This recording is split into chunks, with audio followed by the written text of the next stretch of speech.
I just realized something about fossil fuels and oil. 10 times out of 10, if you find fossils, you are 10 times out of 10 going to find oil. Because the liquid that came from the animal and plants that created the fossils had to leach out somewhere. And if the conditions and the environment were just right, you'd have an oil field. Meaning, yeah, that's the biggest kept secret that no one has ever really talked about for real, for real. And that's another thread to add to the oil company conspiracy, which is 10 times out of 10 true. Really, is it a conspiracy at this point? Like, come on now, but still. But they're loosely connected because they only discover fossils. However, in finding fossils, that signified to some people / other people, oh, there might be oil here, especially if fossils were formed here. It's not a guarantee. However, there is a great chance that that is the case. And when you really think about it, that truly means that life never died for real, for real. Like the soil took in the oxygen to form crystals, while the hydrogen and carbon from the animals / plants were under so much high compression and heat to the point where they just turn into hydrocarbons. Thick black hydrocarbons too. And the fossils that did survive, because if you're under that high heat and compression and you're that close thereof, you're 10 times out of 10 either getting submerged in with the soil / rocks thereof, or you're going to be encased heavily too. Actually, the first might be way more true, but still. Rather than all of them forming in the exact spot, they all form in layers, each one so that they don't be destroyed, while also being harvestable by us. It's not like Mother Nature wanted us to find them, but it does tell a story about what the landscape was like back then.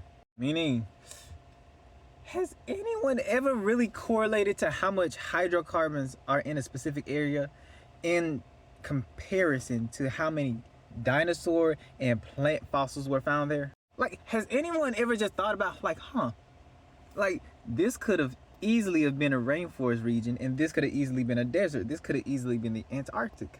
You feel what I'm saying? Like, how do different climates form different type of hydrocarbons? You feel what I'm saying?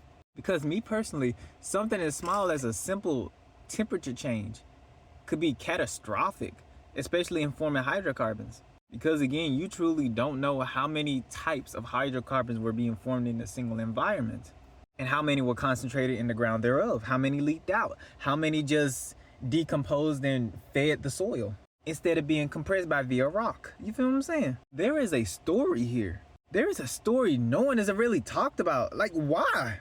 There is an obvious correlation between these two. There's an obvious correlation between oil and freaking fossils and the type of hydrocarbons in that oil. You feel what I'm saying? So yes, rather than just only finding oil or only finding fossils / human remains, animal remains, plant remains, actually bring the correlation. Actually find the correlation between this animal, these plants, as well as the type of oil / hydrocarbons that are found in this particular area here. Because once you do, you have a particular story of what that landscape would have been like on top of, ooh, we haven't even talked about those rock layers and what type of rocks were there.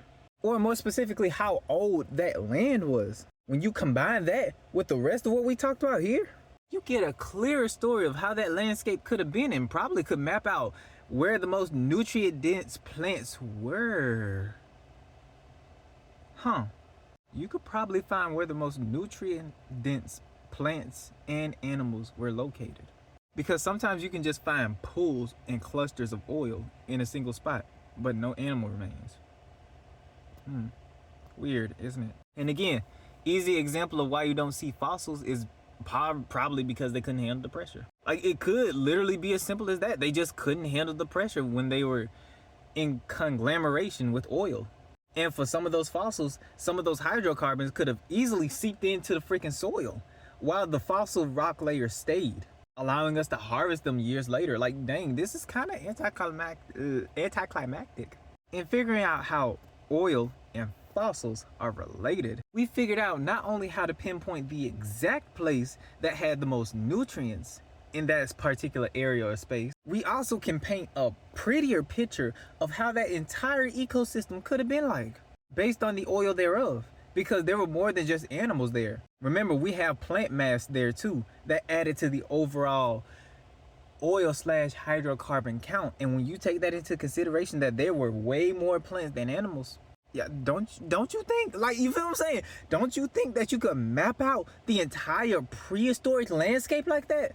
just by counting how many hydrocarbons were there, what type of hydrocarbon was there, how much pressure and heat it would have taken for that type of hydrocarbon to form, and to tie all of this together.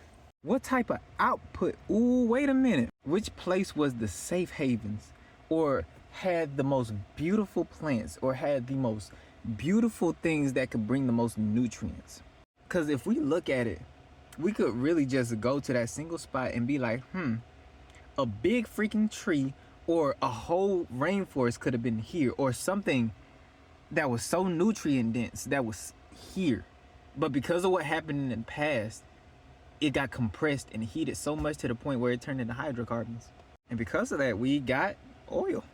So yeah, that's all I wanted to discuss with y'all. Like, there is a correlation between the bones as well as the oil. Way more than many people may think.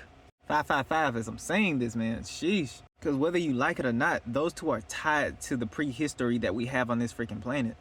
When you realize that, you realize how we can truly map out the landscape and how these animals could have lived via that landscape. And as a little hint, how we could also form certain types of hydrocarbons from plastic. But yeah, I'm gonna leave it there. And as always, stay peaceful, blessed up, miracle up, and know that you will appreciate it once taken care of. By the divine, the one above all our source, God, as well as everyone that truly and genuinely deeply cares about you. Deeper than their souls, always remember that here you are love. We care about you here, no one else does. We do, I do. Know that no matter what, we are always here to give you that listening ear. Don't be afraid to talk with us or with us. We're always here for you. Don't forget to smile, okay, come in for the talk. And always, so she's peace out, adios.